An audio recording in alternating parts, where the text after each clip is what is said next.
Boa noite.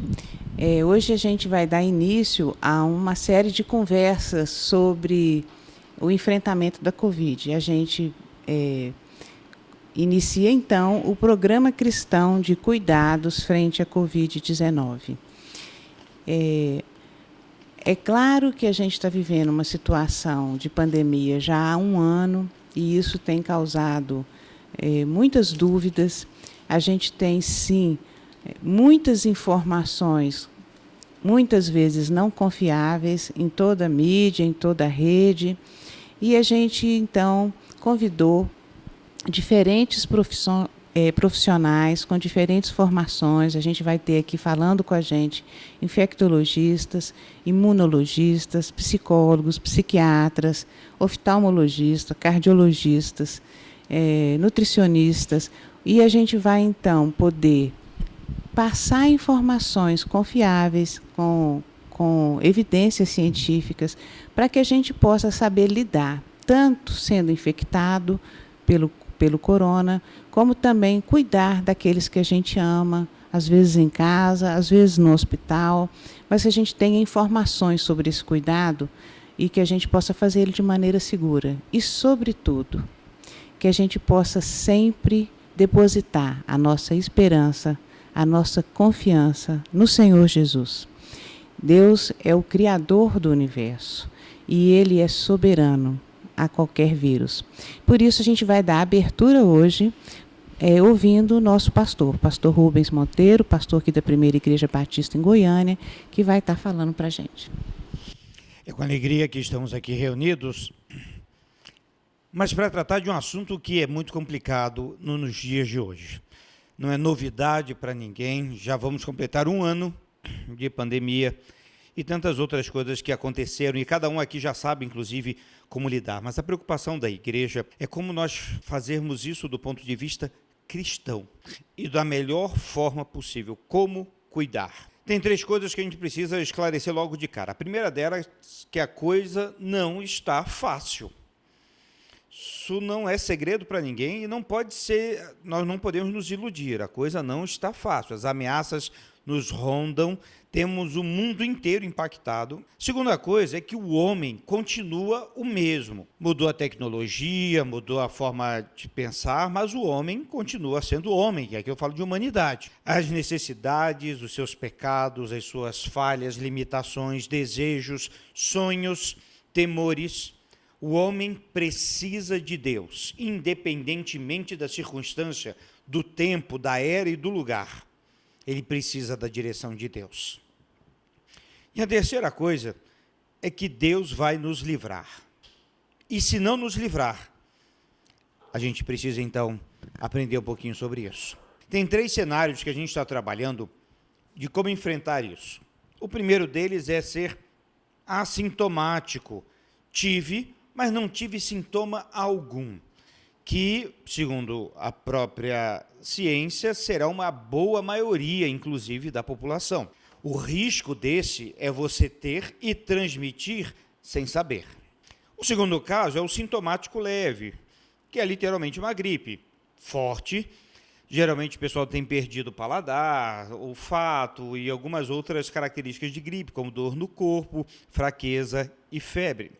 Mas logo se recupera. E tem um sintomático grave, e aí é um agravamento das condições gerais, que podem ter, enfim, associados a comorbidades e outras coisas assim. Mas por que isso, pastor? O que isso tem a ver com a vida espiritual? Porque cada um desses pode e deve ser enfrentado de uma forma diferente do ponto de vista bíblico e espiritual. E por isso que, nesse momento, eu quero tratar aqui de 3 tópicos simples para todos nós.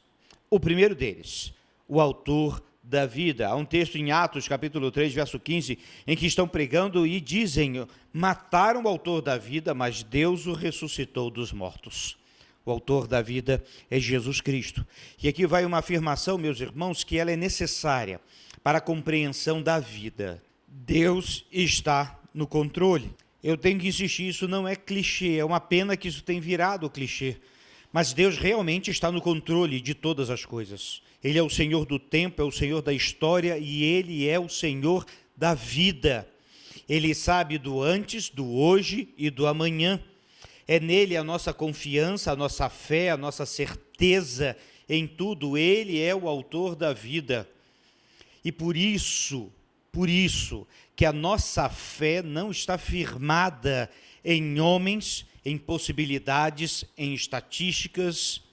Nossa fé está firmada no Senhor. Há uma expressão do pastor Mauro Israel, que eu gosto de usar, eu já usei muito aqui na igreja. Pastor Mauro Israel foi pastor da primeira igreja batista de São Gonçalo, ele foi acometido de um grave câncer no cérebro. E toda a igreja orava, as igrejas oravam por ele, um homem de Deus. E uma vez ele disse, se eu ficar curado, vocês verão a glória de Deus. Se eu não for, eu verei a glória de Deus. Isso é a perspectiva de um crente no Senhor Jesus. A glória de Deus. E se for curado, todos vão testemunhar. E se não, nós testemunharemos face a face com o nosso Senhor. Por isso, a primeira coisa que precisa ter em mente é que Deus está no controle. A segunda coisa que a gente precisa ter em mente é a respeito de salvação. Primeira coisa que a gente tem observado hoje aqui é a respeito da morte. Medo da morte. É isso mesmo. Se você observar a grande questão da pandemia que assustou o mundo, não estão com medo do vírus, estão com medo da morte. E quem não crê tem medo da morte. Quem não crê não sabe o que vai acontecer depois. Quem não crê está em crise. E aqui preciso entender o que é a salvação. E eu quero mostrar isso rapidamente. Deixa eu ver se eu vou conseguir fazer isso aqui com o microfone. E eu quero contar exatamente a história da salvação para que fique muito claro e que todos entendam. Vamos tentar focar aqui. Esse é o chamado cubo evangelístico, em que nós podemos ilustrar a história da salvação. Começa assim. No princípio, criou Deus os céus e a terra e o homem, e vivia em plena harmonia com o homem. Mas o homem escolheu pecar, e quando pecou, se distanciou de Deus, e abriu um espaço, que na realidade é um abismo, chamado morte, porque o salário do pecado é a morte. Mas Deus não iria permitir que o homem ficasse assim. E então traçou um plano eterno que atravessou a história, atravessou um povo e chegou em Jesus Cristo, Senhor e Salvador. Jesus Cristo então veio ao mundo para nos salvar. E ele morreu na cruz para nos salvar. Ele derramou o seu sangue para nos salvar. E Jesus Cristo então foi morto injustamente, mas foi morto por nossos pecados e as nossas faltas. Ficou na sepultura por 3 dias. Colocaram guardas, colocaram uma pedra, colocaram um lacre na sepultura, mas não seriam nem guardas, nem pedra, nem lacre, nem qualquer pessoa que poderia segurar Jesus Cristo lá, nem mesmo a morte. E então, no 3º dia, Jesus Cristo ressuscitou. Quando Jesus Cristo ressuscitou, ele venceu a morte. Eu vou repetir isso. Jesus venceu a morte. Ele venceu o mal, venceu o pecado e todas as hostes do mal. Ele deu acesso à vida eterna e vida eterna com Deus. Ele deu plenitude de vida, que começa aqui e segue adiante. Esse mesmo Jesus Cristo, ele é o caminho, a verdade e a vida. E ninguém vai ao Pai senão por ele. Por isso, este caminho é preciso ser trilhado. E nós fazemos isso pela fé.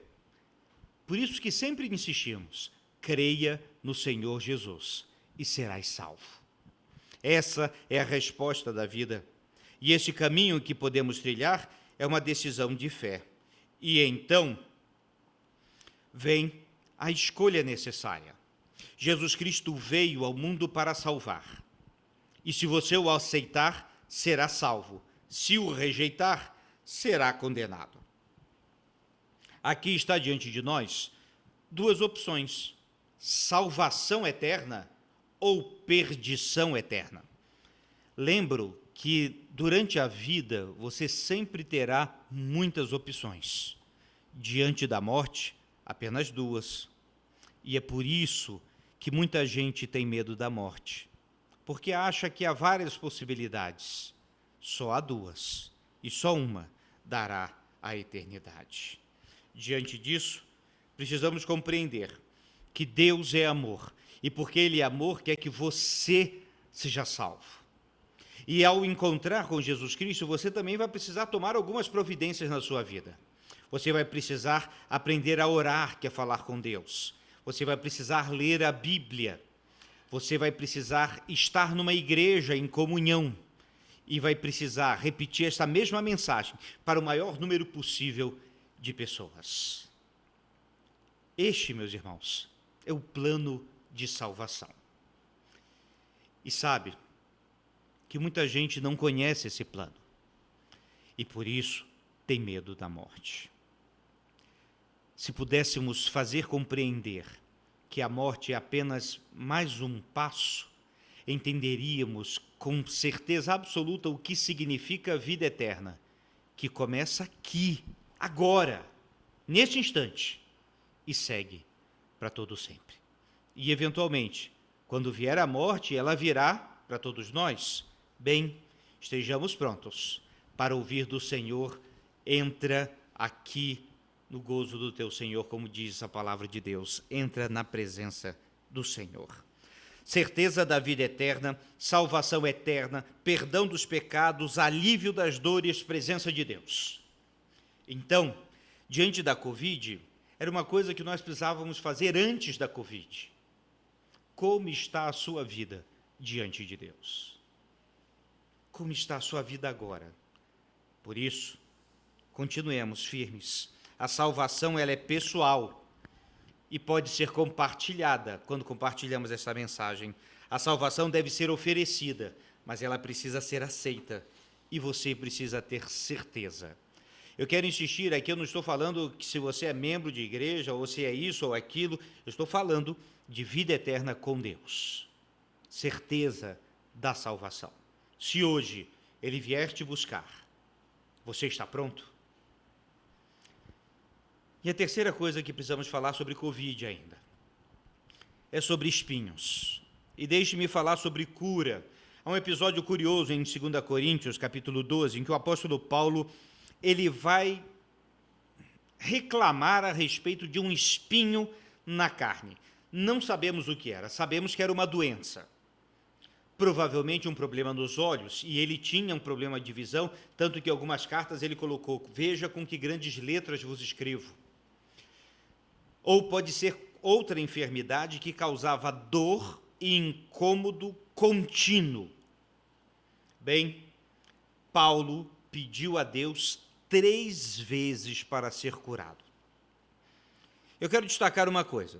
Era o apóstolo Paulo, servo do Senhor, chamado pelo Senhor, missionário, fazendo uma obra gigantesca, um homem que foi instrumento para muitas curas em muitos lugares, plantou igrejas, trabalhou, meus irmãos, para o Senhor, uma pessoa num grau de intimidade com Deus extraordinário. É Paulo de quem estamos falando, aquele escritor do Novo Testamento. E Paulo pediu, e ouviu de Deus: não. Como entender isso? Como entender isso? Sabe por quê? Porque nós também oramos e pedimos cura, mas às vezes ela não vem. Nós precisamos entender essa realidade da vida.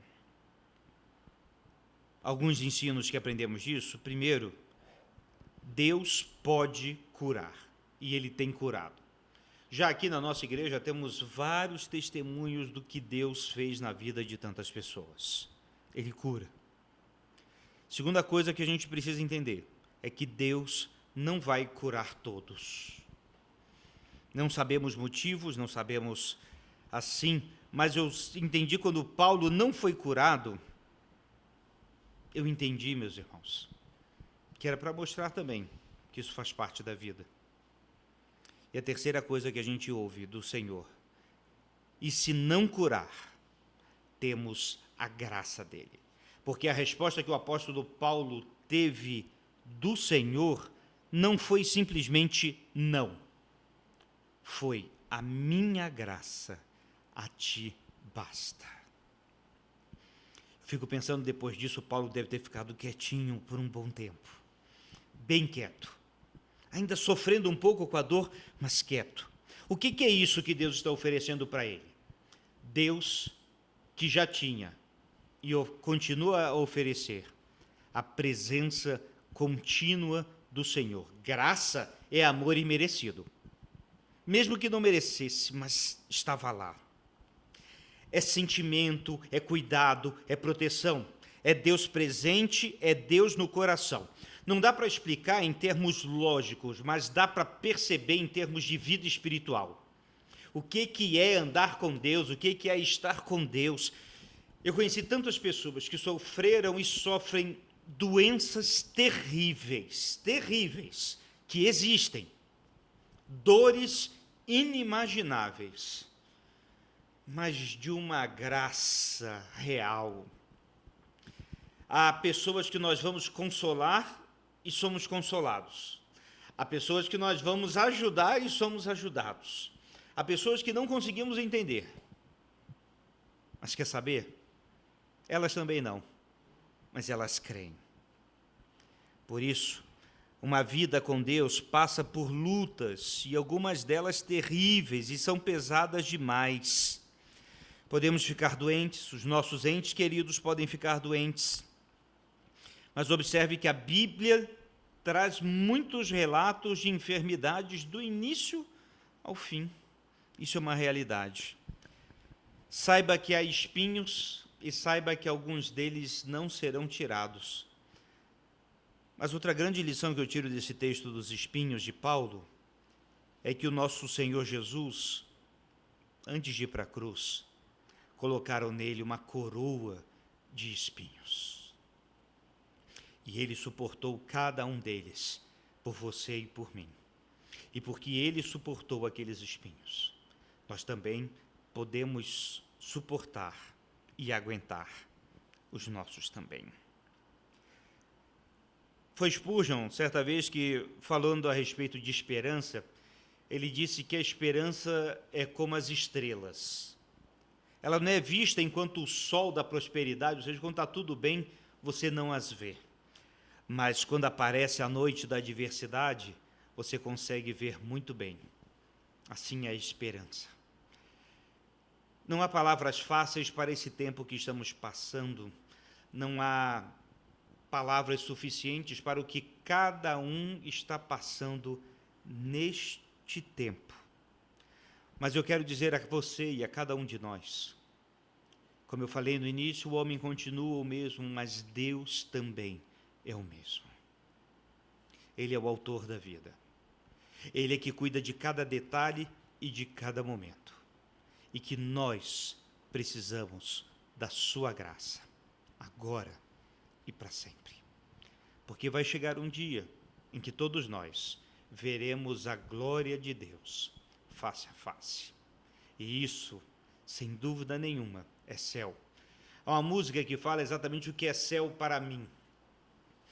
E é isso, é a presença do Senhor, de agora e para sempre. Lutar contra o Covid vai exigir de cada um de nós essa mesma fé, essa certeza, essa presença do Senhor constante. Vai exigir de nós um testemunho claro da vida e da salvação para que todos saibam qual é o caminho. E aqueles que estão se recuperando, sermos aquela mão amiga que vamos restaurar. Seremos aqueles companheiros que estaremos juntos para o que der e vier. E Deus vai salvar e curar. E se não, como diriam os amigos de Daniel, fiquem sabendo a todos que continuaremos a glorificar o nome do nosso Deus. Nunca, nesse tempo moderno, a igreja ou a sociedade passou por algo semelhante. Mas agora que passamos, temos na palavra de Deus a forma de vencer e continuar, até nos encontrarmos face a face com Deus. Que Deus assim nos abençoe neste tempo. Amém, amém. Deus tem nos sustentado e tem nos abençoado, e é nele que depositamos a nossa fé, esperança e vida. Por isso não tem por que desesperar, temos que confiar cada dia mais em Deus. Na sequência, nós teremos aqui profissionais, como eu já disse, distintos profissionais. Se você tem alguma dúvida que você gostaria que esses profissionais respondessem, você pode enviar, inclusive, para o WhatsApp da nossa igreja, e assim a gente vai ter a cada oportunidade de um desses profissionais apresentar a sua dúvida. Se você preferir não se identificar, a gente não vai se identificar. Não fique pensando que a sua dúvida é primária. No caso Covid, todos nós temos muitas dúvidas. E a sua dúvida, que você pensa que é até boba, pode abençoar a vida de outras pessoas. Então, envie a sua pergunta, a sua dúvida. Nós, como eu disse, teremos fisioterapeuta, infectologistas, imunologistas, pneumologistas, cardiologistas, psicólogos, psiquiatra. A gente tem visto quadros de ansiedade complicando muito o quadro de Covid. Então, se você tem dúvidas sobre qualquer um desses assuntos, envie sua pergunta. O WhatsApp da igreja é 3223-1717. Envie a sua pergunta. E lembramos que é importante, nós vamos construir todo esse programa, meus irmãos, visando ajudar, auxiliar e em todo o tempo. Você também pode mandar contribuições também, sugestões para esse mesmo WhatsApp, é o 62-3223-1717. E também, como igreja, estamos abertos para você que quer tomar uma decisão, para você que tem dúvidas a respeito do presente e do futuro, e a você que quer aceitar a Jesus Cristo como Senhor e Salvador da sua vida. A igreja sempre estará de portas abertas. Por isso, vamos assim participar também. No decorrer da nossa atividade desse programa, teremos testemunhos de pessoas que passaram pelo Covid. Aqueles que foram bem leves, aqueles que foram graves, aqueles que enfrentaram lutas mais terríveis. E assim vamos ouvir um pouquinho de cada testemunho e de como conduziram sua vida diante de Deus. Vamos assim encerrar esse nosso, e queremos fazer isso orando. Senhor Deus, aqui estamos na tua presença. Ó Pai, que dias de muita luta são esses, mas colocamos em tuas mãos cada um deles. Salva, ó Deus, vidas, restaura, cura, abençoe. Abençoe tanto aqueles que estão com o Covid, como quem cuida deles. E guarde-nos agora, ó Deus, em nome de Jesus. Amém.